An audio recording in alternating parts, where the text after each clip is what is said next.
Hey, don't miss the play. Flurry Sports will save your day. Cracking jokes with sports insight. Zach and Jake, they get it right. Fuck yeah.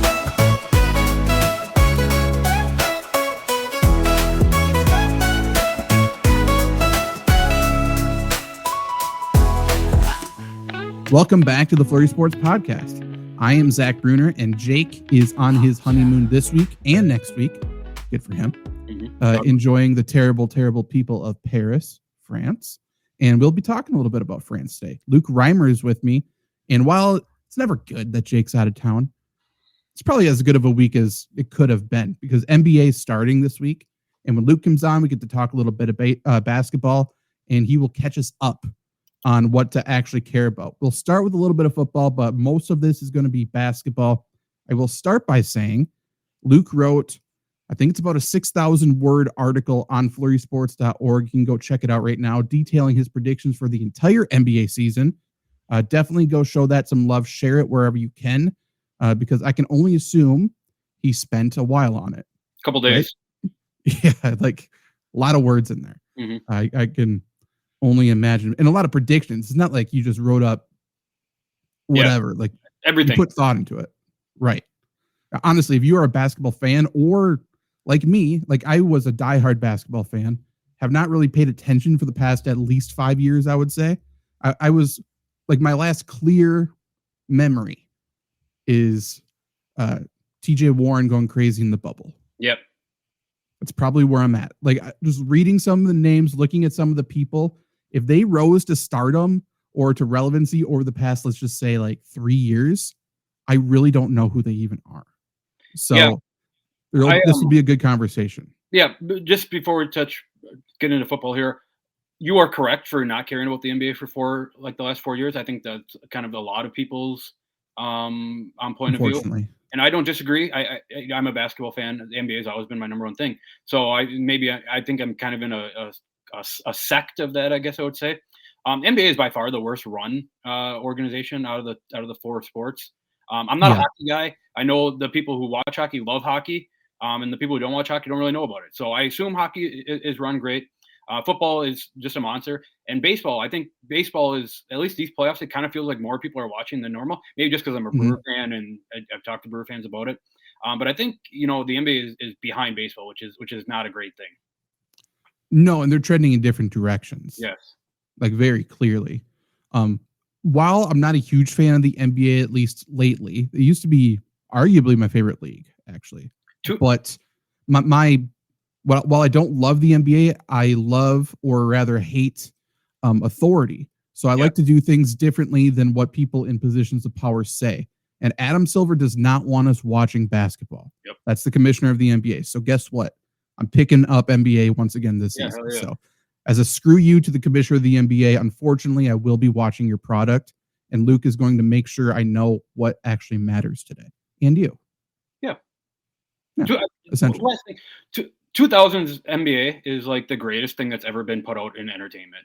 I go back, if I'm ever sitting down and I have time and I'm looking for something to watch, I'll just throw on, like a 2005 Raptors versus Pacers game. It's just it's so fun. The grainy footage, the baggy shorts, fights on every single possession. It's incredible basketball. It does feel weird, even like between, let's just say 2003 to 2007, 8 was Celtics. So let's say 2003 to 2006. Yeah. Just watching that footage, you don't know what year it is based on the camera quality. I don't know why. Like NBA's footage, like watching, let's say like Toronto Tracy McGrady. Mm-hmm. No, people like 25 years from now will have no idea what point in time that was. Correct. It's weird. I'm not sure what happened there. But yeah. But we will start with talking about the headlines in the NFL this weekend. So every single week, Jake and myself agree on two headlines that we will be logging and make sure we talk about at the end of the season. We remember already taking a look back, even the two preseason, or let's say the two off-season headlines. We had Mike Tomlin walking on the beach with Aaron Rodgers. Remember that? Mm-hmm. Week 1, we had Jalen Carter spitting. We remember that. We had week 5. It seems like forever ago now. That's when Mark Sanchez was stabbed. That's going to be a wild one to look back on, I would say. That I can't wait for the 30 for 30 on that, because he was the victim. He is the accuser. It was quite a wild 5 hours on Twitter or so. Yeah. It felt like when that story first came out, like, oh, he got drunk, he'll get out of it. And then I don't know if it was a true picture or not, but the guy's in the hospital bed all bloody. Like, Mark Sanchez is not getting out of this. He attacked the guy in his truck. Right. So no, he is. Yeah, it's his fault over a parking spot. So, interesting. Also an old guy. So a lot of things wrong for Mark Sanchez there. Interesting. But so today we need to talk about our two biggest headlines for the week.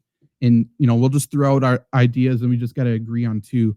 My main one, and I don't know how to phrase this. Usually I'm good with phrasing these and making them catchy. But I feel like my biggest headline of the weekend, my most favorite thing, is the old quarterbacks that showed up. And the matchup, obviously, we started with Flacco versus Rodgers. We somehow stumbled upon Andy Dalton versus Tyrod Taylor, which is very interesting. And then there was another one that popped up as well. Not a matchup, but another old head playing. I can't remember who it was. And then now next week, We're probably going to get Kirk Cousins. Oh, yeah, Mariota. He's probably going to start next week and played some this week. We're probably going to have Kirk Cousins next week as well.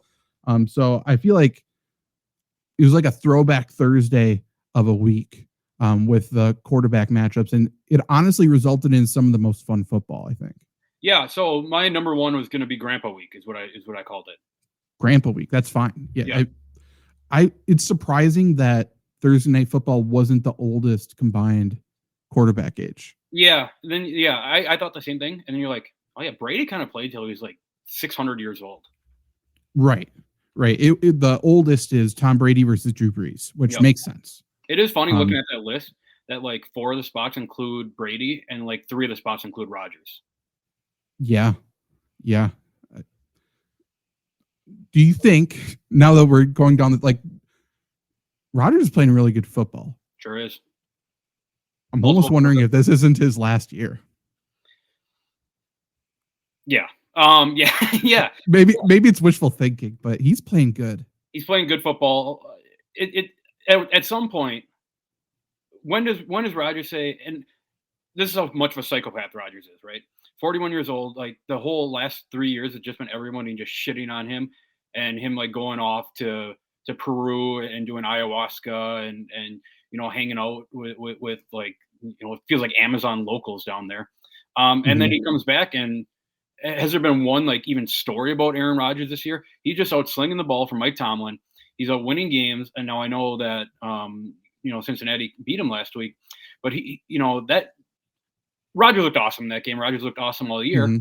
On top of, I think a lot what's going for Rodgers that's probably giving him a little fuel here is the Jets just being like the worst football team of all time. Yeah, that certainly helps. Remember week 1, it's like, oh my God, Jets could be a wagon. They probably should have won that game. But the Jets are bad. Justin Fields is terrible. Yep. I mean, he's going to get benched. The only non-football story from Rodgers, I think, probably came from this week. And that was when Broderick Jones jumped on his back for some reason. Weird. Felt like that was a good idea to do. Yeah. And Rodgers got pissed off. Rightfully so. The dude just tore his Achilles. Don't jump on his back. That felt like a kid, one of your kids, your dad did something cool and one of your kids, is all pumped up and like jumping on him. Just happens that the kid is like, 4 inches and like 300 pounds heavier than him. Thank God Rodgers didn't get hurt, right? That was horrible. I get why Rodgers is pissed. If he hurt Rodgers, Broderick Jones would never see Pittsburgh again. And then the chirpers on Twitter, right? That the Rodgers haters saying, I can't believe Rodgers is still hateable, watching him bitch out his lineman. The dude almost killed him. Yeah, bad teammate. Rodgers such a terrible teammate. Like, what are you talking about? Right. This guy, and I don't really blame Broderick Jones, but like think a little bit. Correct. He's clearly in the wrong. That's so stupid. Could you imagine, even if Gronk did that to Tom Brady, much less a lineman, that would have been insane. Yeah, no shot. Rodgers is fine. Imagine David Andrews jumping on Brady's back as they're running to the end zone. Yeah, Vince Wilfork doing it or something. Yeah, it makes no sense. Anyone will just grasp at straws to hate on Rodgers, and I get it, I suppose. But there's also a wave now where it's like Steelers fans are saying, what were you guys doing in Green Bay? Right. Everything you told us about this guy is not true. What's like, they're waiting for the switch to flip. And it's like, no, he's just not a bad dude. Sorry. He's a cool dude who is really good at throwing a football. And cares about, while the football season's going, he cares about nothing but football. Right. He's not making headlines. He's not trying to.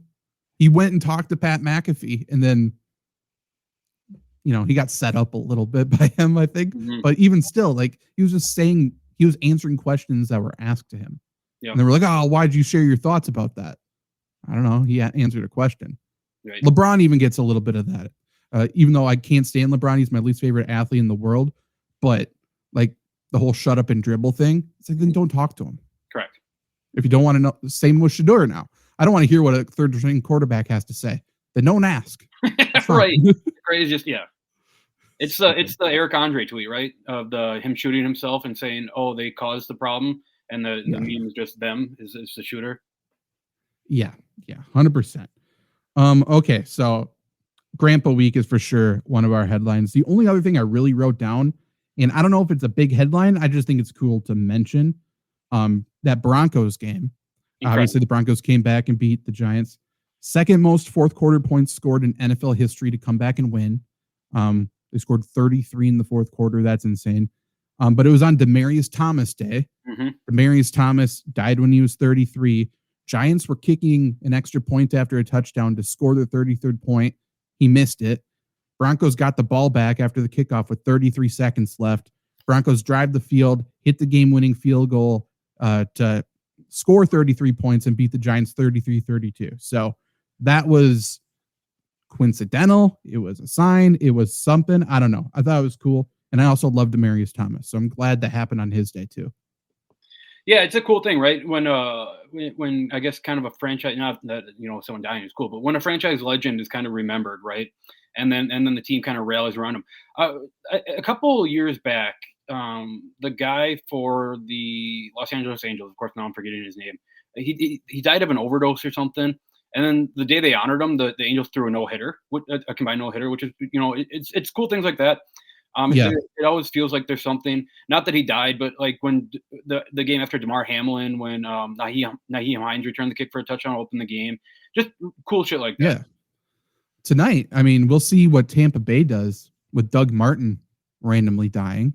Yeah. Which I'm not sure if there's any like clarity on that yet. That just seems really weird.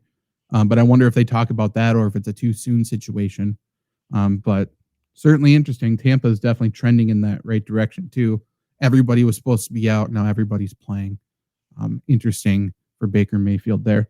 Any other big headlines that we can throw in there? I had one that I can't put my finger on. Who came in? Who relieved Patrick Mahomes in that Chiefs-Raiders game? Minshew. Okay.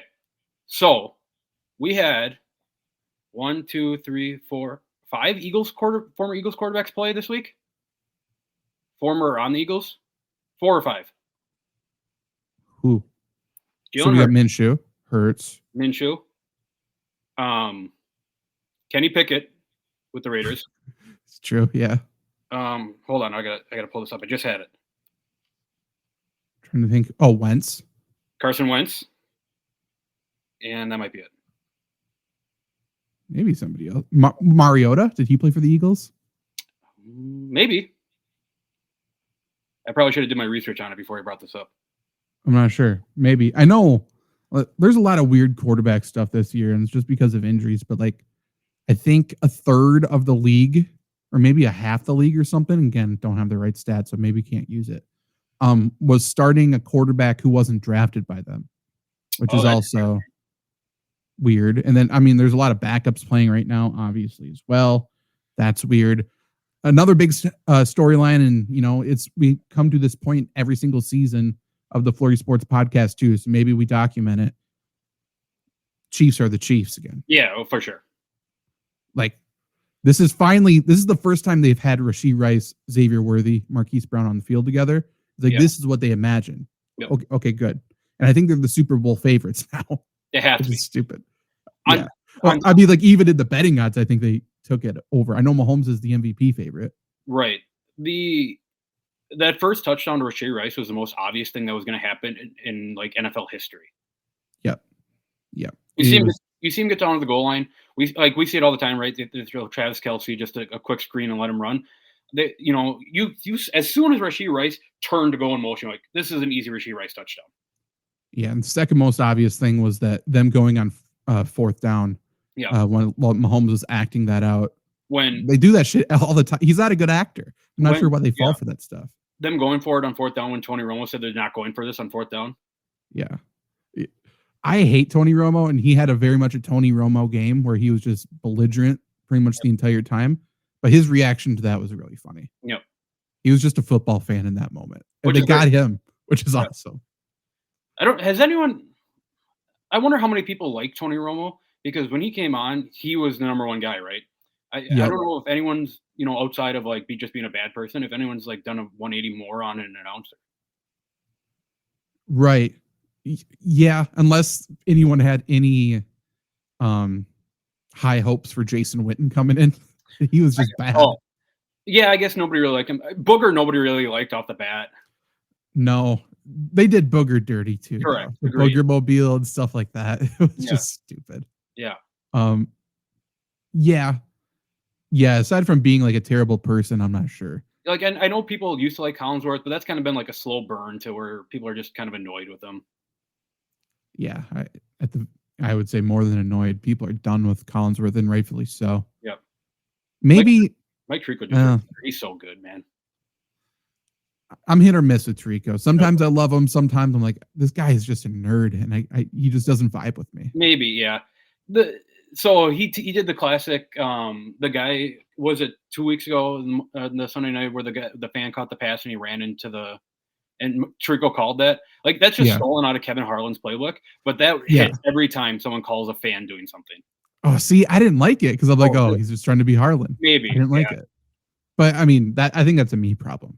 It should have been good. So yeah, it's probably a me thing. To be fair, if I had my pick, like every single game I watch, I wish Kevin Harlan could just announce every single sports game of all time.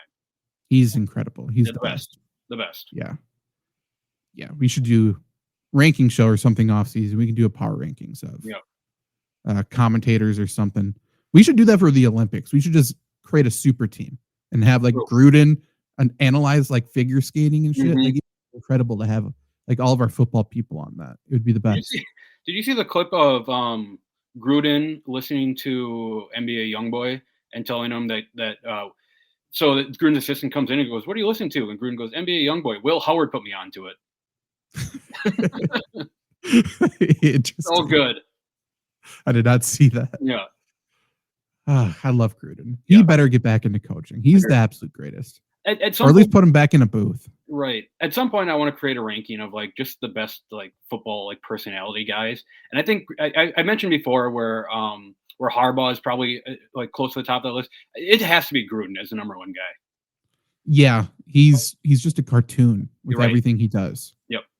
Whether it's in the booth or on the field, wherever, he's always been great. Yep. Whereas like there's certain people like I love them. Like let's say I love Rex. Mm-hmm. I don't love him on ESPN. Agreed. I don't think. Usually. Although, the shtick of him getting the trivia right, it was pretty funny. Yeah, for sure. Yeah, for sure. I mean, Rex is Rex. Yeah, and I hope Rob Ryan is doing good if he's listening. Agreed. The guy I think he's coaching somewhere. Is he? I think so. I think he's like a senior, coaching. He's like a senior analyst somewhere. Sure. I think. Okay. I mean, I think we should just do Chiefs as the Chiefs. That's fine. I think Grandpa Bowl has to be remembered, or Grandpa Week has to be remembered too. Yeah. Yep. Yeah, that's in there for sure. But Chiefs is the Chiefs. Great. Okay. Now, let's shift gears. NBA, for those who are listening and don't know, because I haven't even seen a commercial, I don't think. It's because it's not like back tomorrow. You have to buy streaming services to watch them. True.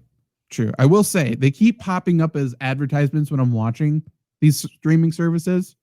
How much is on each one? Like, I have no information. It's like, you can watch NBA all season long on Prime. How much? I don't know if you can pull up the schedule, but there's they break it down what you can see every day, where you can find a game every day. Like I'm just gonna bring up the ESPN schedule here. because it'll tell me. Because I honestly have no idea what prime time is this year. I don't know what. Okay, so tomorrow both of the games are on Peacock to start off. Yep. On Wednesday, there's 2 ESPN games, and that's it. Yep. 2 ESPN are Thursday. 2 Prime are Friday. 1 NBA TV Saturday. No national on Sunday. Makes sense. 2 Peacock Monday. Okay. Huh. And then I think you have to have like FanDuel TV or something to do like local too. Correct. I don't know. Maybe I misread this somewhere, or I was told some wrong information. But at some point, I was told that Michael Jordan's going to be an analyst, and that feels like something that should be hyped up for the NBA season. Yeah, I know. I was half listening to it because I was making a joke when they were doing it. But last night on Sunday Night Football, they said something about an interview with Jordan. Tirico was interviewing Jordan about something. I don't know what that was for. Okay, I have no idea if it's related or not. But, okay. If Jordan's going to be like an in-studio person or like an actual on the sideline, I don't know. But if he is, that's incredible. We should do that. Such good marketing for the NBA. Yes. Yep. Yeah. Get somebody besides fucking Doris Burke on the mic and I'll listen. Correct. Didn't she get relegated? Yeah. She got kicked off the A team at ESPN. Good. She is tough to listen to. Craziest thing ever is getting rid of Jeff Van Gundy and Mark Jackson for Doris Burke and Richard Jefferson. Yes. I forgot it's Richard Jefferson with her. Yeah. I hate that dude. Yep. I love Van Gundy too. I might be in the minority. I'm not sure. Both Van Gundys are incredible. Incredible personalities. Yes. Love them both. Let's do a full ultimate NBA preview here. What we're going to start with in true Flurry Sports podcast fashion, we're just going to do a rundown. I'm going to name every single team for you, Luke, and I just want you to describe them in one word. What their season's going to be, what they are as a team, whatever it may be, however you interpret it. We're just going to rifle through these 30 NBA teams, one word to describe them each. No other context. No other explanation.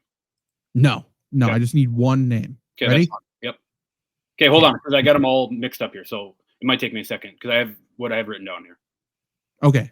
Atlanta Hawks. Next. Boston Celtics. Launch. Brooklyn Nets. Stu. Charlotte Hornets. AAU. Chicago Bulls. Hope with a question mark. Cleveland Cavaliers. So this is going to be 2 words, but you'll get the idea. Buffalo Bills. Oh, gotcha. Dallas Mavericks. Arboretum. The Nuggets. Champs. Pistons. Dogs. Warriors. Strokes. Rockets. Hoopers. Pacers. Vacation. Clippers. Retirement home. Lakers. Overrated. Easiest one. Grizzlies. IF. The Heat. Heat. Texans. The Bucks.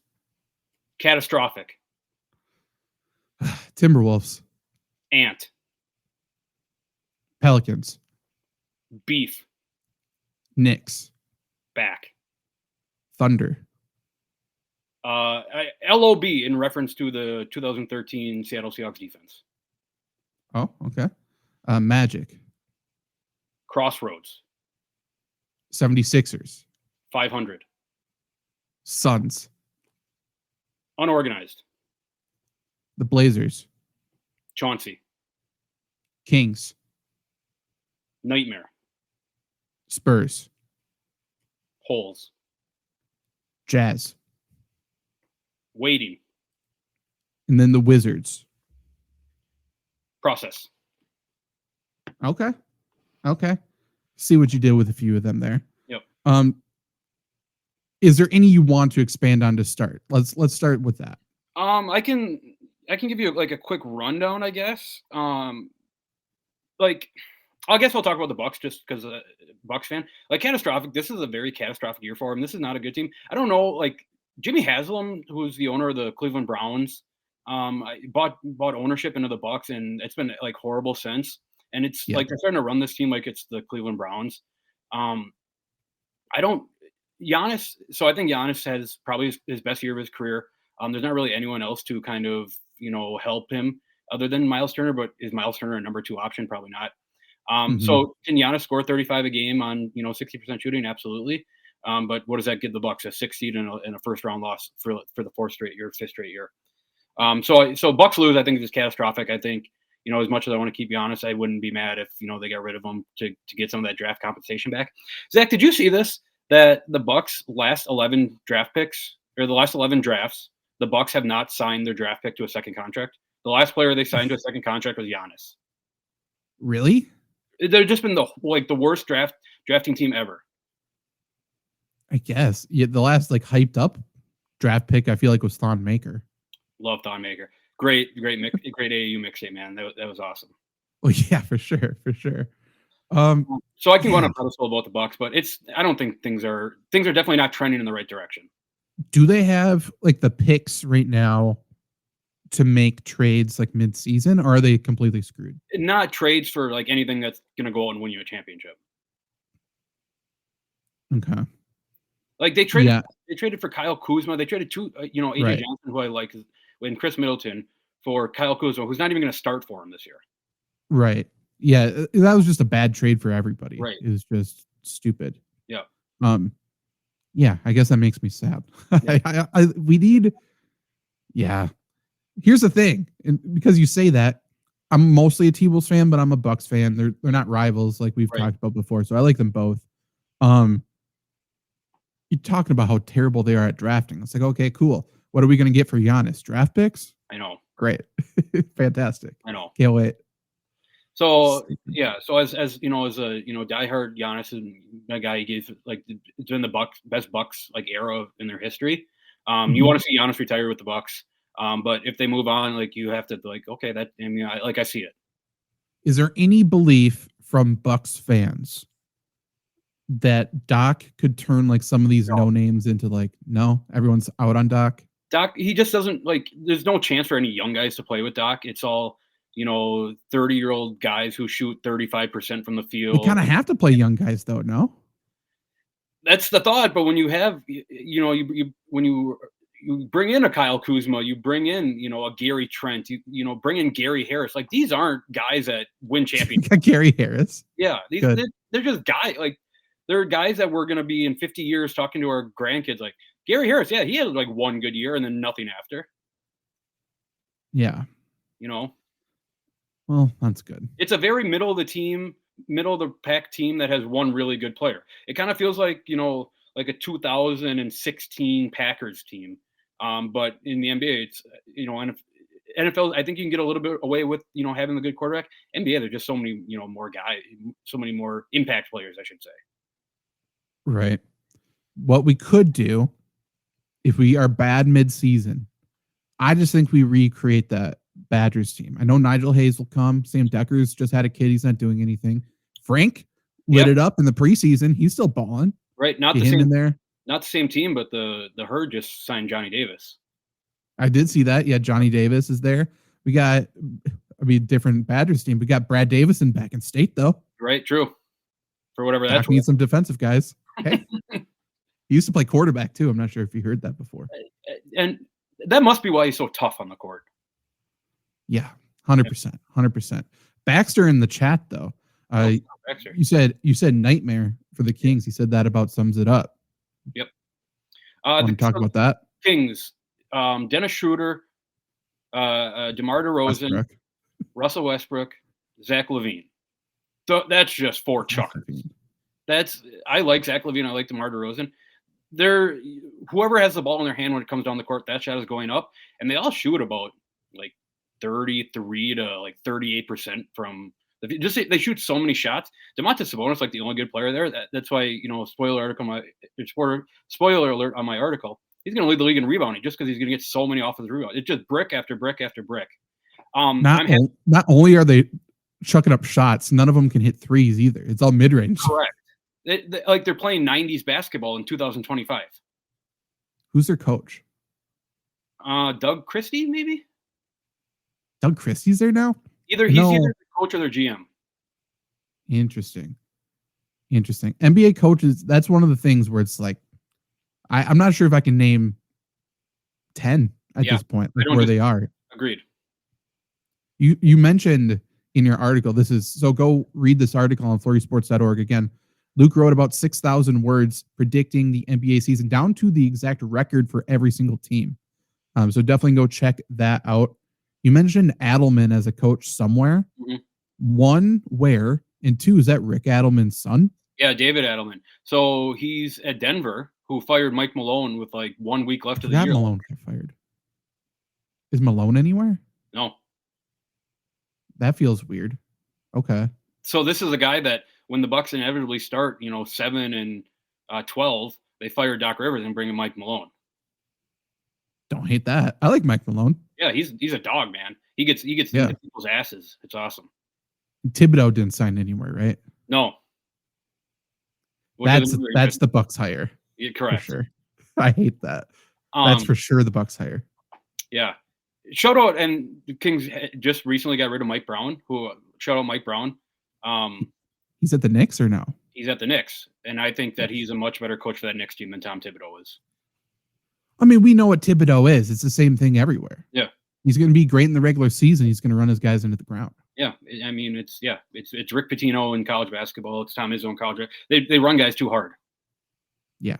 Yeah. So it's too obvious. Mm-hmm. But yeah. Okay. So any other of the one words that you want to get into before we go over? I got a fun one. Pelicans I have as beef. Because I knew I was talking to you about this. I wanted to try to incorporate some offensive line, and I didn't really think too hard about this. There's some big guys on, like Derek Queen went to New Orleans, who I love. Yeah, he's like a 7 foot, 280 pound guy who plays like a point guard, which is incredible to watch. And Zion is there. Well, apparently Zion is in the best shape of his career.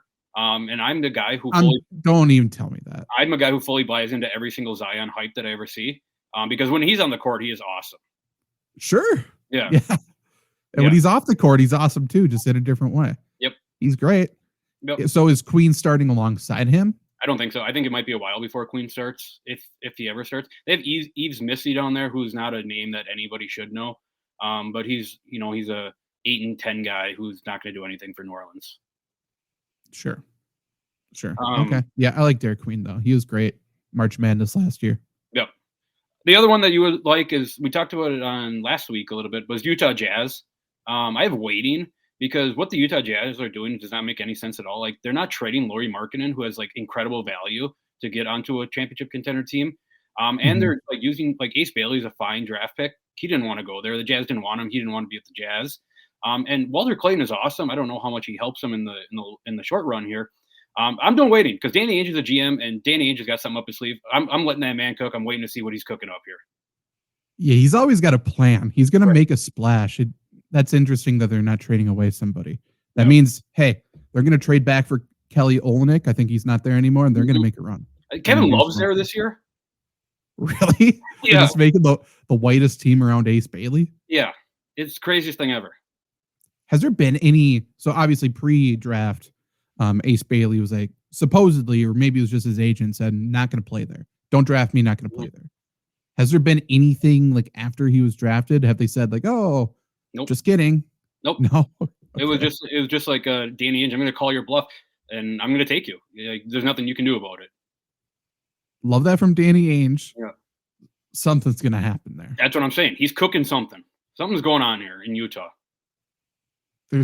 I've seen enough History Channel shows that lots of things are happening. Shout out Skinwalker Ranch. There's another one there. There's a lot of shit happening over there. Skinwalker Ranch, by the way, the rich guy who owns it, 1000% is an alien. So they're talking about, we're these aliens. Go watch that show. That guy is the alien. That's fun. I've never seen it. I don't know what you're talking about, but it sounds like something up my alley. It's an extremely rich alien, Skinwalker, like walking among us. He's a lizard man, and he's like, oh yeah, there's these things that we've been seeing and stuff, and he's just the worst actor of all time, not because the show's fake, but because he's the alien. It's interesting. Most obvious thing of all time. Interesting. Okay. You said Cavaliers, Bills. Buffalo Bills, correct? Yeah. So you think dominating regular season, lose when it matters? Yeah, they have a stud, Donovan Mitchell, I guess what I would compare here to Josh Allen.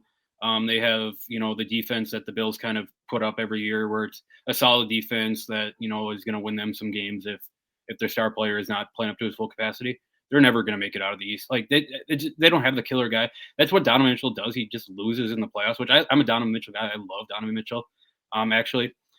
But they got ravaged by injuries last year, which I know is not Donovan Mitchell's fault. But even his time in Utah, like he couldn't get past the Nuggets.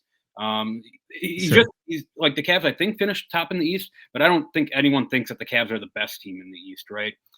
So it just feels like he's never going to get over that playoff hump.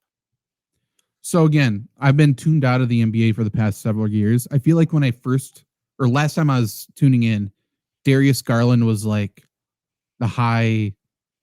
Yeah, there's a lot of potential for this guard or whatever. And I know he's had injuries. Yep. Is he just like? No, he's a good player. What he is now?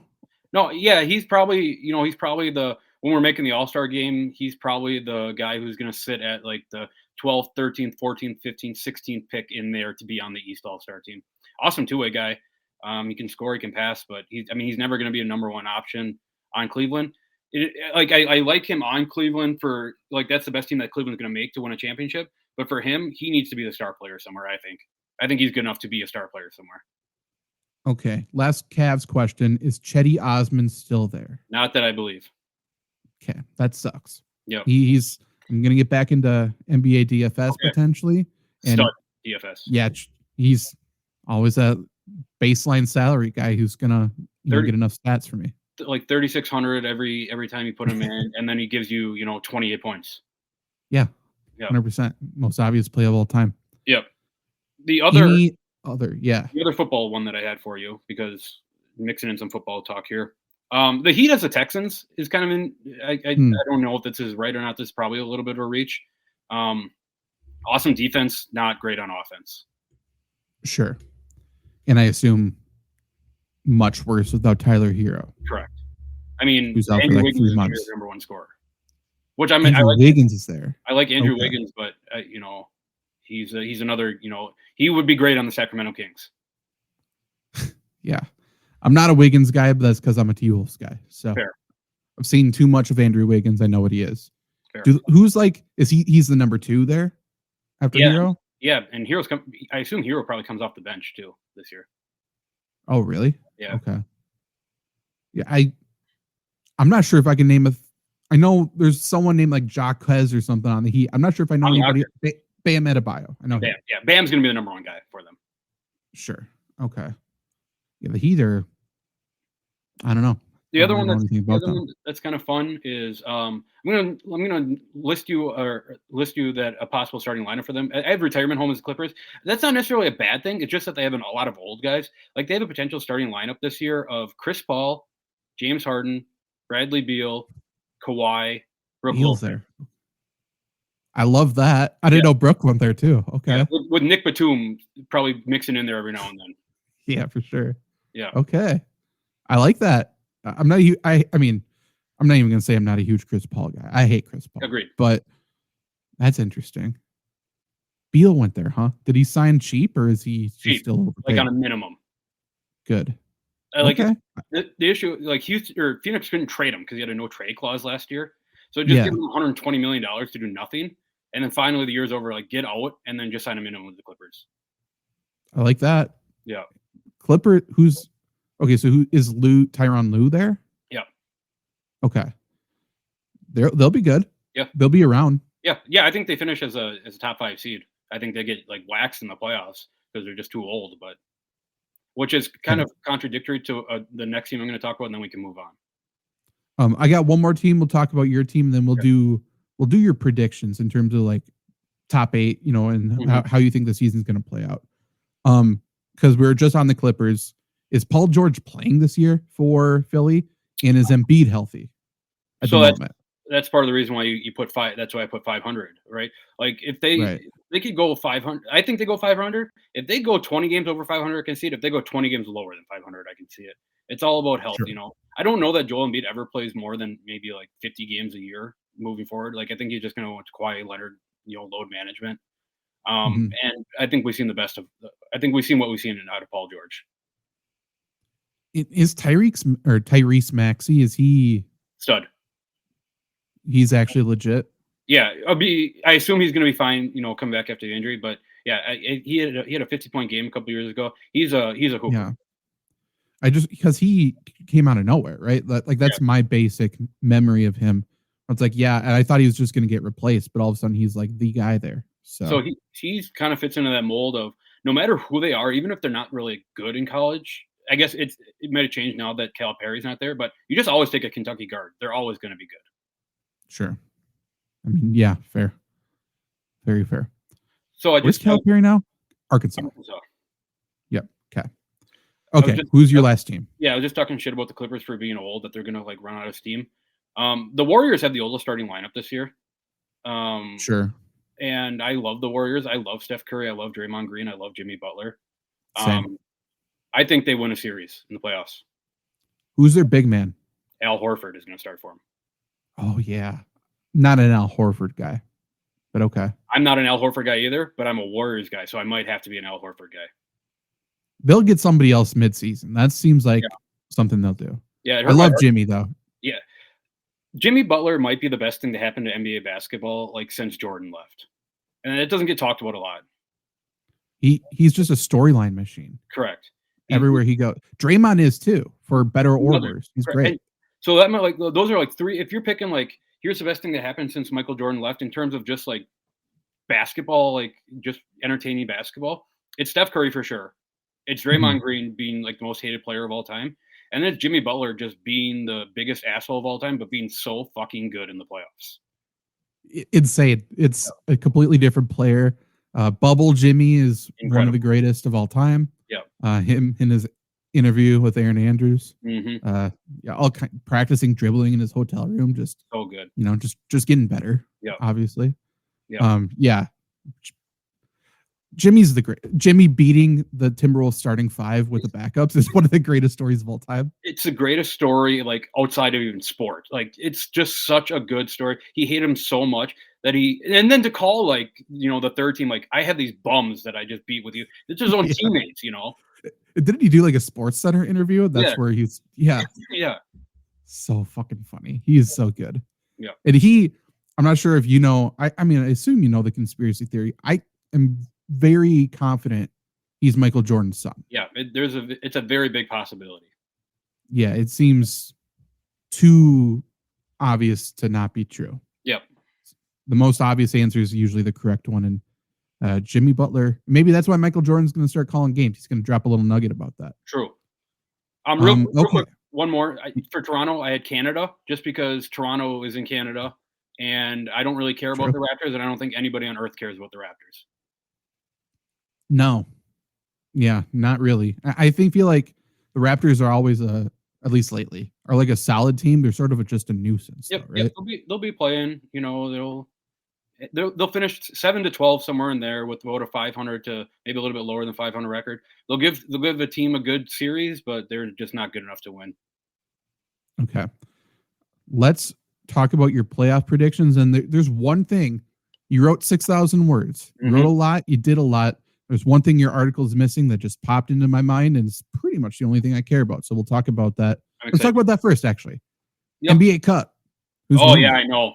I was writing it up last night, and as soon as I hit submit, I'm like, I forgot the NBA Cup. Biggest event of the year. But I think that's part of the charm of the NBA Cup. It always creeps up on you. You never remember it's happening until you see the court, honestly. You're right. You turn on the TV and you're like, why is the court red? Oh, the NBA Cup. That's fun. And then you don't care about it at all.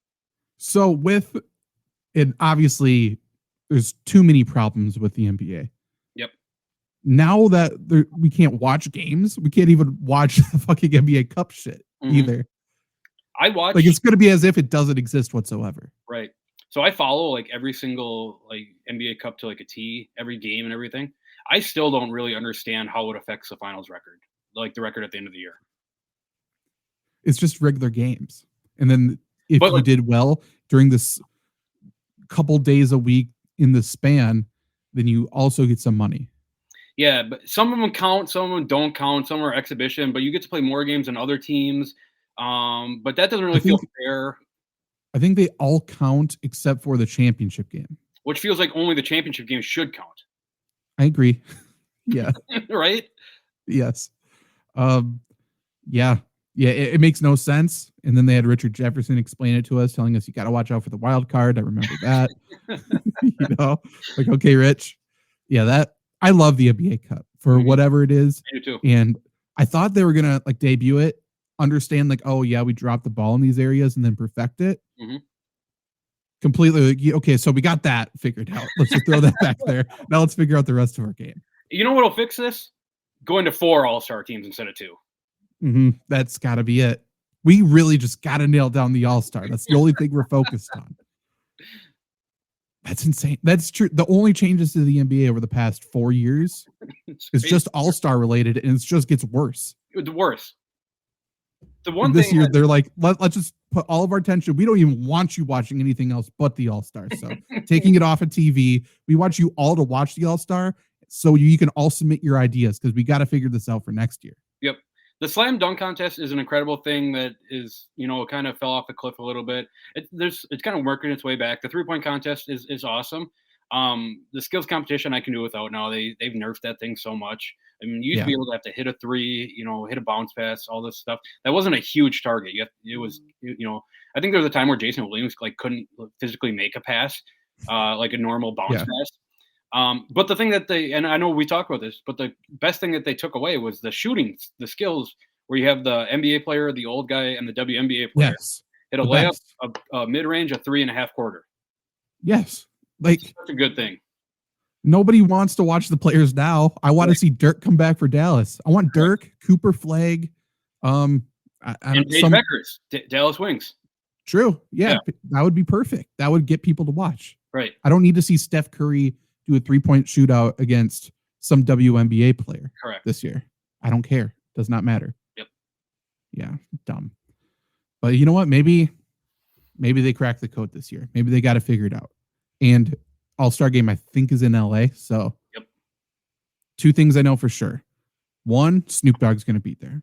And 2, I mean, all the maybe LeBron's going to have his big, I'm coming back. Maybe I'll run it back. I don't know. He'll have something big there. If it's a big LeBron thing, that is going to be an incredible Skip Bayless weekend. True. Just Skip should be one of the judges for the dunk contest too. Yeah. That's another thing I'm going to add to, like, the best thing since Jordan is Skip Bayless, like, really getting into the mainstream. Yeah. He's been, maybe it's just me. Maybe he's just not in my algorithm. I feel like he's been quiet lately, but it's the offseason since the allegations. Yeah, true. Did you see this? Not to like totally side the conversation, but just talking about Skip Bayless, him and his wife have like a YouTube channel where they like discuss like anything. And like Skip Bayless is like a pretty high profile guy, right? People like listen to Skip Bayless. Their videos get like 70 views. Really? Yeah. I forget what it's called, but it's something like him and his wife sit down and talk about just random shit. Interesting. Yeah, I did not know that. Yeah. He also, I believe, has a show on Underdogs Network now too. Hell yeah. With Gilbert Arenas, who for some reason is the most popular NBA guy. He just says the most, like, people just crucified Paul Pierce for saying that those Celtics teams were better than LeBron. I don't know why people haven't crucified Gilbert Arenas yet. I love Gilbert Arenas, but some of the stuff he says is crazy. Yeah, he's an idiot. Yeah. I like him too. I like Rashad McCants. We need to have more of him everywhere. Yeah. Carolina boy. Yeah, one of my favorite T-Wolves of all time. Yep. Okay, so again, go to flurrysports.org. The ultimate 2025-26 NBA season preview, predictions, best bets, and more from Luke. Lots of stuff. Starts out with a bunch of storylines for the season. He has his game by game, kind of. He's got the full season standings predictions. So the exact record he's predicting everyone to finish with. Go check that out. Jazz last? No. I know. I don't like that. I'm waiting. Okay. NH has me waiting.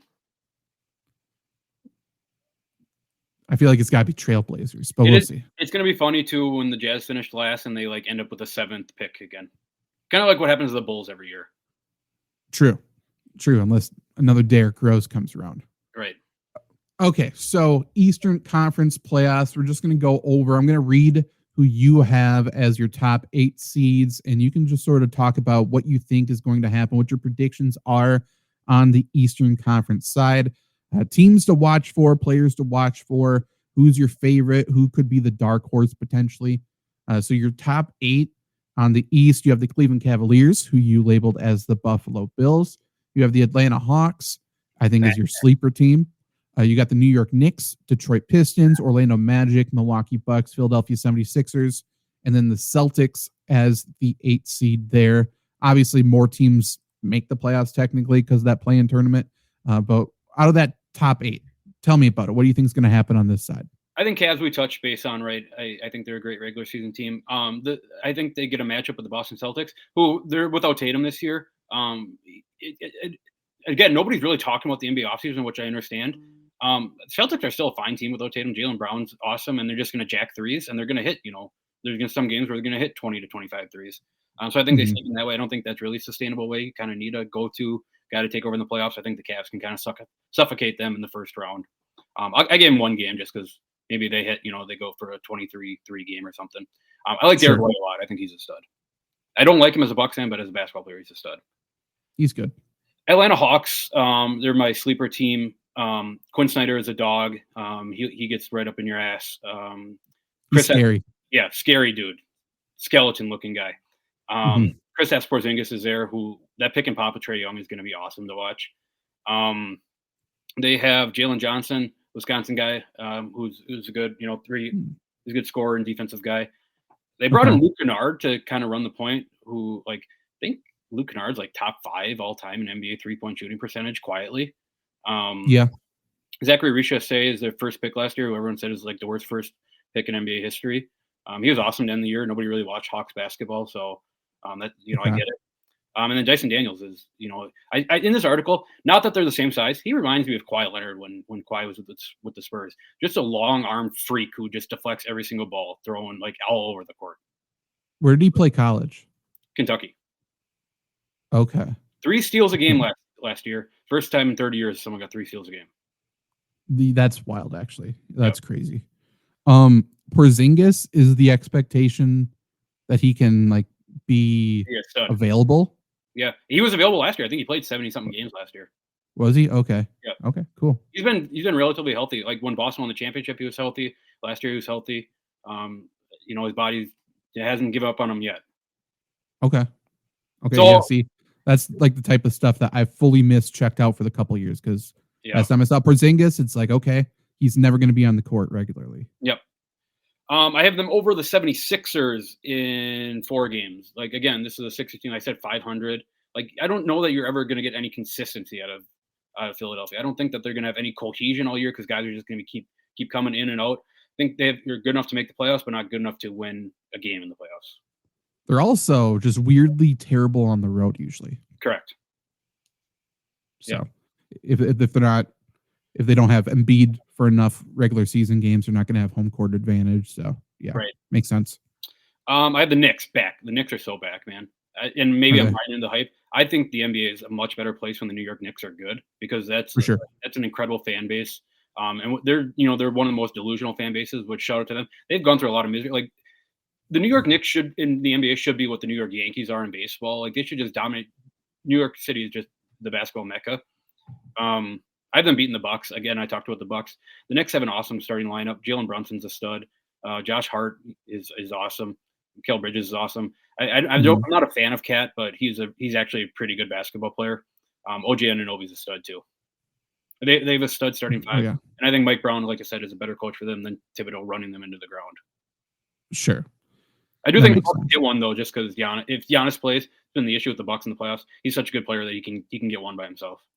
Yeah, it feels like he's never going to get swept. Right. And the last one, it's my only, I guess, upset. I have Magic over the Pistons. Like, I like the Pistons a lot. I like Cade Cunningham. That's an upset? Yeah, I have the Magic as a 5 seed and the Pistons as a 4 seed. Pistons kind of made some noise last year. I think I remember they won playoff series. If not, they went to 7. Magic are an interesting spot. I had them as the word of crossroads. Like this feels like a really like this Magic team is going to be good, or I don't even like this Magic team is nothing. I'm putting more stock in Paulo Banchero because I hate him. He's a Duke guy. He's talking shit about Roy Williams after Caleb Love killed Mike Krzyzewski. But I like this makeup their lineup team. I think this is a 7-game series that's not really that interesting. But it's not Lakers, Warriors, or anything. But it'll be a fun series to watch. Who's the Pistons coach? It's JB Bickerstaff, I believe. Oh, interesting. I didn't understand that they're kind of let's just call them relevant. I don't know. Well, last year they came into the East as like I think it was a 4 or 5 seed, somewhere right around that middle, maybe even the 6th seed. And everyone's like, oh, they're nothing, and it's the Pistons. We don't have to worry about them. And they made a good run. So like this is kind of like they're up and coming year. Okay. And do they still have? Is it Isaiah Stewart? Yeah, that just fights everybody. Yeah, awesome. Okay, I like him. Yeah, he's trying to fight LeBron is incredible. Yes, no one, whether he's so dumb that he does it or whatever it is, but no one else is doing it. I love that. He just doesn't give a fuck. No, he just swings. Yeah, at everybody. Yeah, big fan. Okay, so then second round, Cleveland over Magic. I don't think that's a close series. Talked about them both. I think Cleveland is much better than Orlando. And then the Knicks over the Hawks, I've been 7. I think that's going to be an awesome series. Those are 2 very fun teams that are going to be fun teams to watch, led by 2 awesome point guards. And that's kind of the Knicks get their revenge on Trae Young. Knicks fans, despise Young after what he did to him a couple of years in the playoffs. So that'll be fun just to hear all the hate. I love Trae Young, but to hear all the Knicks fans just like going for Trae Young's neck is going to be great. So looking at, for so long it's been the East is just a dumpster fire. Mm-hmm. Like whoever makes it is probably going to suck. Maybe there's one good team. I like that the Celtics obviously are down without Tatum because then there's more storylines and it might be competitive basketball over there. Is the expectation that the West is so much better than the East still? It is. The West has better teams than the East. I don't think the East, like people talk about the East like it's like Atlantic 10 basketball or something. Like the East is it's not a bad conference. Just the West is so much more loaded than the East. Sure. Okay. So we're not thinking like go and bet Western Conference to win the championship. Like it's for sure. Like whoever the East team is, they'll actually have a chance. You think? I think they put up a little bit of a fight. I think the championship comes out of the West, but like I have the spoiler alert, I have the Knicks in the championship. I think the Knicks put up a fight. They're not going to win, but okay, fair. But if the Knicks are in the finals, that's like that can't be understated how good that is for the NBA. Correct. Which probably means that's not. Is the NBA Finals going to be televised? We know that. I don't know, man.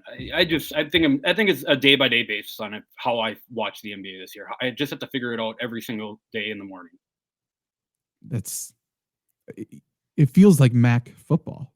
Correct. Like when is the game? Where is the game? Mm-hmm. It was yesterday. Okay, forgot. Like if games, if it started raining during NBA games, I wouldn't be surprised. I don't think. No, at this point, who the hell knows? Okay. Eastern Conference Championship, is that where we are? Yeah, I have Knicks over Cavs. I don't think Donovan Mitchell and the Cavs can get over the hump. I think the Knicks are actually a better team. I have the Cavs finishing as the 1 and the Knicks as the 3. But I think as a collective, the Knicks have more playoff risers, more superstars, more dogs on their team, and I think they beat the Cavs. And I think it's kind of a disappointing year for the Cavs, right? But I don't think that they change anything in the offseason, and they try to run it back again. Okay. Sounds good. On the West side then, starting at number 1, you have the Thunder. You have the Nuggets at 2. You have the Rockets with Kevin Durant at 3. Timberwolves at 4. The old Clippers at 5. Old Warriors at 6. Lakers you have at 7. And then you have Cooper Flag and the Mavs at 8. What's your thoughts on this side of the bracket? Oklahoma City is just such a wagon right now. Like they're bringing their whole team back. They're LOB. They get in your ass. They play physical. Shai Gilgeous-Alexander, whether you like it or not, he's going to the free throw line. He's making free throws. He's scoring points. I'm a Chet Holmgren guy. People hate Chet Holmgren. I love Chet Holmgren. I think he's a stud. Jalen Williams is a top 15 player in the NBA. That surprises me. I have no idea who this guy is. Out of Santa Clara. Last year was really kind of his coming out. He's an incredible two-way player who can just score from anywhere, and Oklahoma City is a team that fouls every time they play defense, but they foul so good that you can't call it. They get into teams' heads and get them out of their rhythm. Jalen Williams is a stud both ways. And then Lou Dort, I would hate to be, if there's one player other than Patrick Beverly that I would hate to be guarded by, it's Lou Dort. He's going to give you, I mean, he's a torture chamber. He's going to give you, 94 feet of hell. Love that. He's the PJ Tucker of the Thunder. PJ Tucker can actually shoot threes. PJ Tucker shut down Kevin Durant as he went for 35. Craziest thing I've ever seen. Yeah. Mavericks, I think so if you read this, it sounds like I'm a Mavericks fan by what you read this. And I hate that I'm like cheering on Cooper Flag because he's a Duke guy.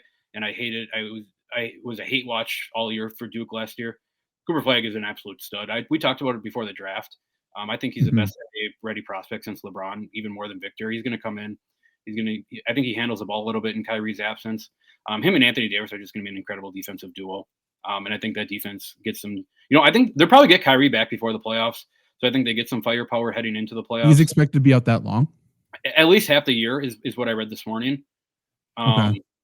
Which I think it's a little bit more because, I mean, it's an ACL tear. But, yeah, I think they get to the playoffs. I think they can win a game against Oklahoma City. Maybe get them on an off night or something. But Oklahoma City wins the series handily. Okay. Does Dallas have like spacing whatsoever? Like when I think of Dallas right now, I just think of Anthony Davis and Cooper Flag. I don't really know anything else there. Klay Thompson's running the 2. Is that good? Yeah, I mean, Klay Thompson is not like Warriors Klay Thompson, but he's not a bum. He'll give you. I'm sure he probably shoots 41% from 3 this year. Gives you 12 to 16 points a game. Plays fine perimeter defense. And D'Angelo Russell is going to run point for him to start the year. Who he can create space on his own. He can hit shots and he can pass. Just a turnstile on defense. But when you have Cooper Flag and Anthony Davis, you don't have to worry about defense at your point guard position. Sure. Did not know he was there. Okay. That makes sense. Yep. So that'll be interesting when Kyrie comes back, and he'll probably be their 6th man, I would guess. Which would be he's a microwave off the bench, I would guess. And I can only assume, and I don't know where he is, so it could be something stupid to say, but I feel like Spencer Dinwiddie's going to find his way back. I believe Spencer Dinwiddie is with the AAU Charlotte Hornets. Oh, well, look for a midseason trade. He will be on the Mavericks. This is a guarantee. As someone who knows nothing. I don't even know who Jalen Williams is for the Thunder. So, yeah. So Denver is I think they're right number 2 team in the NBA. They got rid of Michael Porter Jr., who we all know that sucks. I hate that dude. Yeah. And they bring in Cam Johnson, who maybe I'm a little biased. He's a Carolina guy.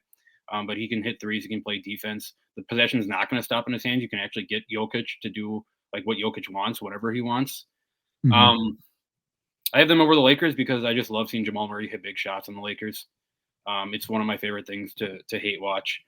And I don't like the Lakers. I'll say it. I hate LeBron. I like Luka. I just hate LeBron, and I don't know. Well, even as my absolute basic, are you okay? Yeah, sorry, I was getting a call. I'm in. Oh, okay. Even like my basic knowledge of these two teams, like the Nuggets, it feels like it's Jamal Murray and Jokic, right, in the playoffs, and Lakers are built the exact opposite way to stop that. Correct. The Lakers have an issue right now that nobody really talks about because he's like people just love to like get on their knees for him. LeBron James is making like $52 million this year. You're paying a 41-year-old $52 million who's probably not going to play, half the season, and we're expecting them to win a championship. Like I feel like I'm the only one who's like realizing that this doesn't work. No, I don't think so. Hopefully everybody understands that. I'm not sure. And so their big offseason move is you bring in DeAndre Ayton, who is like the softest player in NBA history, who none of his teammates have ever liked. You're like, oh, this will remedy our center position that we haven't found since they got a Mickey Mouse championship. Right. But Bronny is still there, I assume. It's the most manufactured thing ever that LeBron's like, oh yeah, I got to play with my son. You forced him to, get to the NBA so you could do this. Yeah, he doesn't even like basketball, LeBron. Right. Bronny would be probably a starter as a rookie this year if he got another year at Duquesne in college to develop his three-point shot, to develop scoring. But no, LeBron wanted a cool moment. So I guess whoop-de-fucking-do. Who retires first, LeBron or Bronny? No shit. I don't know. Question for the Nuggets. One of the only things I know about last season. If they start the year, let's say 10 and 20, pretty disappointing. Do they fire their head coach and go head coachless again? I don't think so, because the Thunder, they brought the Thunder to 7 games last year. Like, they got killed in Game 7. The Nuggets got killed in Game 7, but they brought them to Game 7. Like, that's more than anyone else can say. Like, I think this Nuggets team matches up well with the Thunder. And no, I think you're right. You have Jokic on your team. I don't think you make anything drastic. Now, that's what I said about Mike Malone, and I thought it was fucking crazy that they fired him. But I think David Adelman did fine, and he gets an offseason to kind of put pieces where he wants and really get his system in, which is not going to be that different than Mike Malone. He's an assistant under him. He was there during that whole. Okay. Yeah, they brought him up. So yeah, I think he's fine. I think I love the Nuggets this year. Like, this is a year, if they win the championship, Jokic might be a top 5. You count him as a top 5 player in NBA history. This is a Jokic legacy championship. He's very good. Yeah. He's another one of those people. He's very good for the NBA. Yes.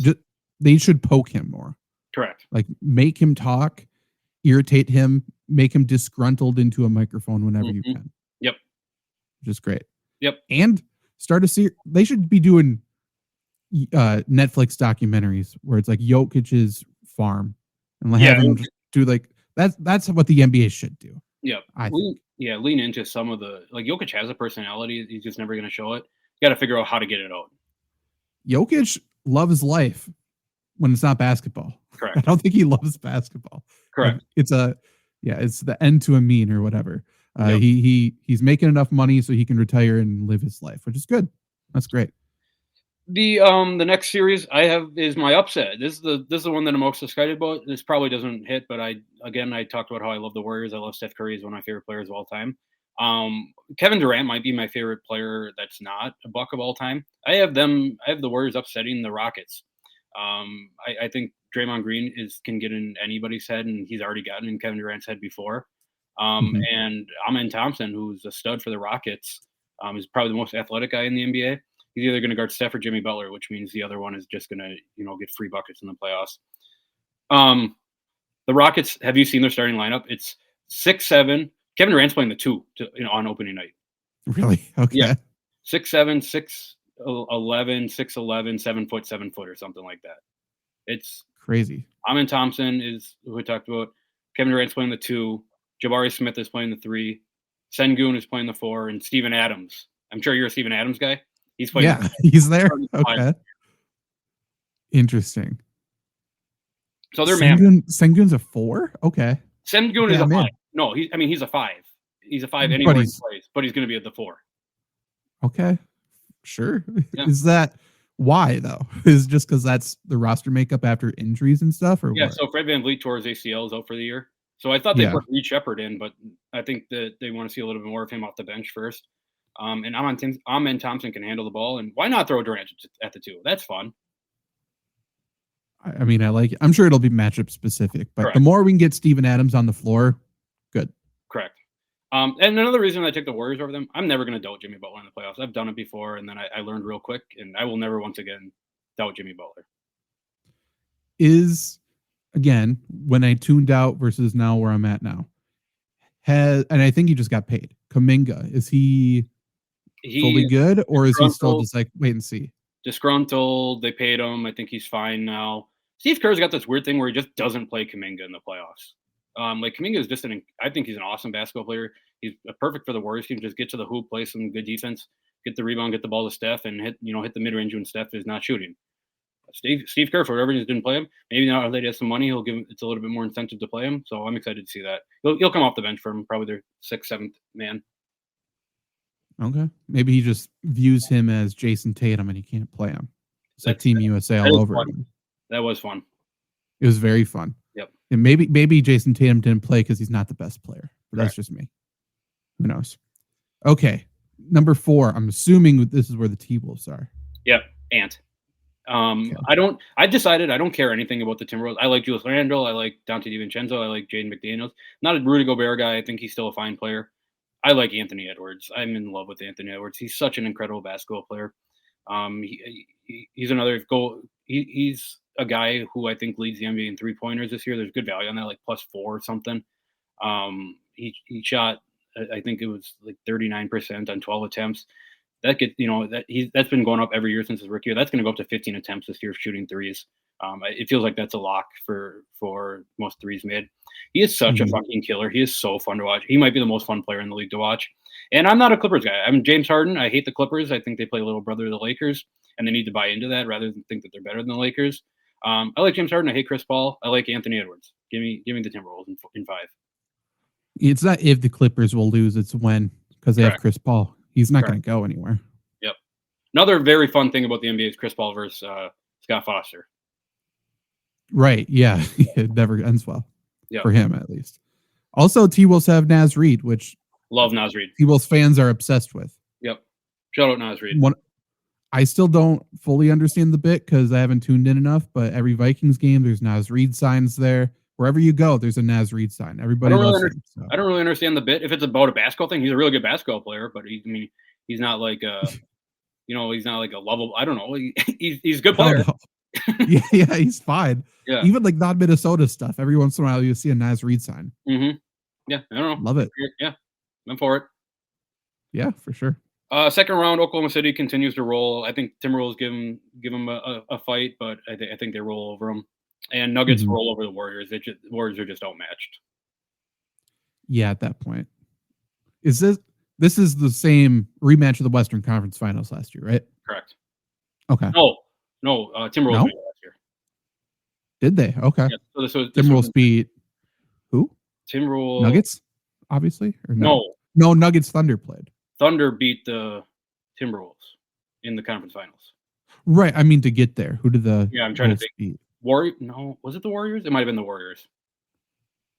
Because okay. Yeah, Timberwolves beat the Lakers in the first round. Warriors beat the Rockets, and Timberwolves beat the Warriors, I believe. Okay, I like that. Yeah, I think you said it in the article. I've heard it from various people as well. Like Anthony Edwards is they're trying to push him as the next one, I think. They have to. It's interesting. That's who you have to hit your wagon to. He's such a good personality.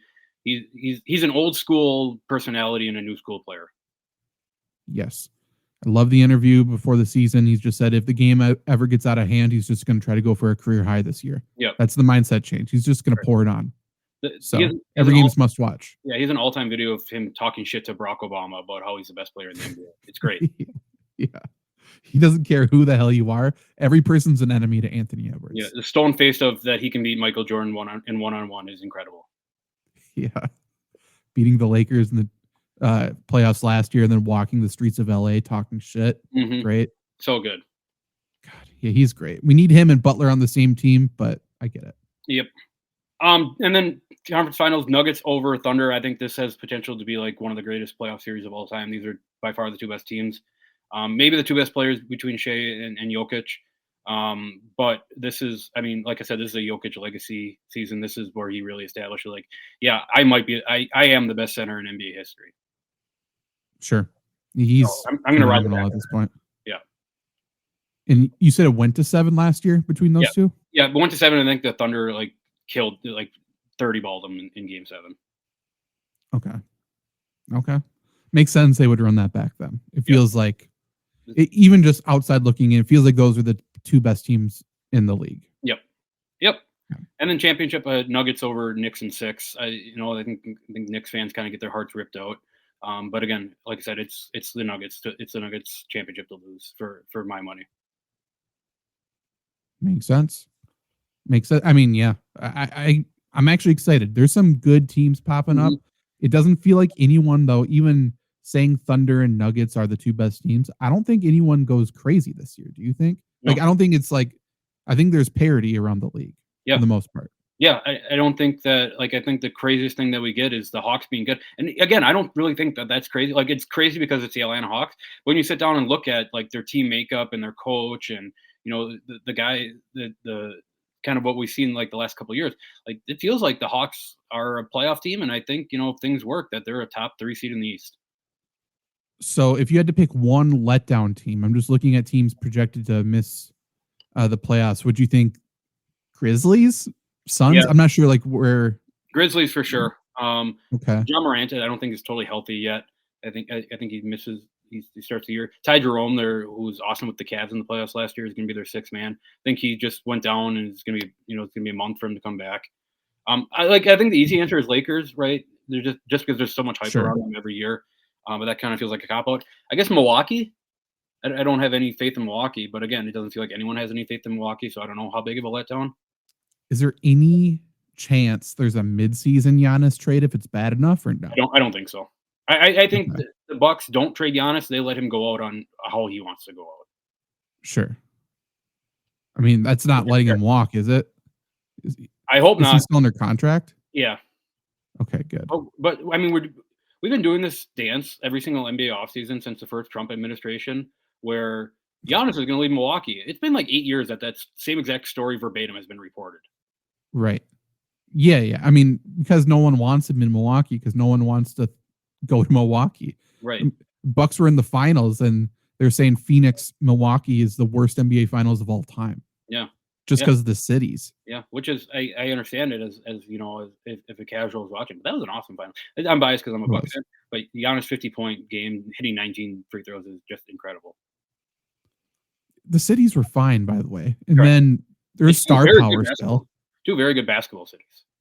Yeah, it's just people don't understand. I don't know. Milwaukee's just Chicago, by the way, so it's not that big of a deal. And then Phoenix, everyone says is one of the greatest cities in the country. So yeah. It's all right. Phoenix it's fine. I've never been. Everyone who's gone there, I've heard that's the worst thing I've ever heard anyone say. Is you just saying it's fine. Yeah, I mean it's nice. I'd go again. Okay. Any other big predictions you want to lay on the line here? I don't think so. I might let you off here. Computer's sitting at 2% for a while now. I'm wondering when it's going to die. I have no idea where my charger is. If I had to give out a couple of picks, it feels like the obvious ones are Cooper Flagg, Rookie of the Year. You got to bet some money to win that, but he's going to win it. Same with Victor Wembanyama, Defensive Player of the Year. Same with Victor Wembanyama, leading the NBA in block shots. I think Anthony Edwards gets Clutch Player of the Year because I think they just try to figure out. I don't know how that's voted on, what that even means. But is this the first year for that award? No, Steph Curry and Jalen Brunson, I think, have both won it. So I think it's just they want to give it to a good player, and Anthony Edwards is a good player who's not going to get any other awards, so they'll just give him this one. Sure. Quinn Snyder is Coach of the Year, and then I don't know. I threw some all NBA teams together. I'm not going to go over them, but if you guys tune in, go check it out. I gave you the all rookie teams and the defensive teams too. Yeah, FlurrySports.org. Luke, like I said, wrote up 6,000 words, bunch of predictions for all of those awards for the all NBA teams, rookie teams, for the game by game standings. He has that. He has everything we talked about in terms of the playoffs.